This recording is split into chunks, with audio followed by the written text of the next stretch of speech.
So welcome to my YouTube channel DJ Saraj ব্লগে। তো দেখো আমাদের এখানে রামপুর খালের কি অবস্থা, সামনে পুরো চারিদিকের জমিগুলো পুরো ডুবে গেছে। রাস্তার এই বাঁ সাইড থেকে ডান সাইডে জল আসছে, জলটা ঝাঁপাচ্ছে।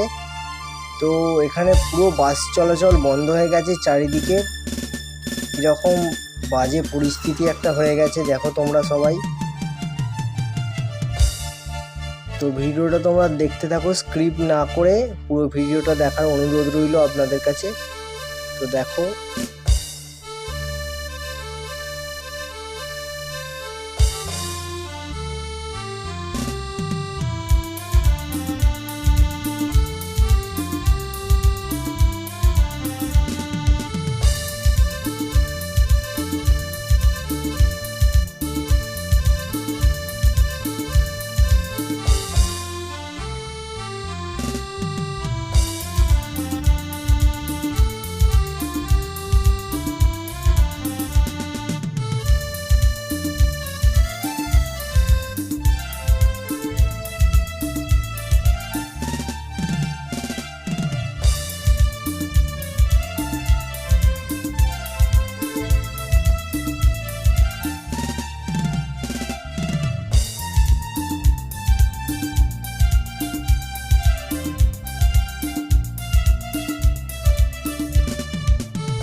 তো ভিডিওটা ভালো লাগলে অবশ্যই একটা লাইক করে দেবেন, চ্যানেলটা সাবস্ক্রাইব করে বেল আইকন প্রেস করে দেবেন, যাতে এরকম বন্যার ভিডিও আপনারা দেখতে থাকেন আমাদের এখানে কীরকম পরিস্থিতি।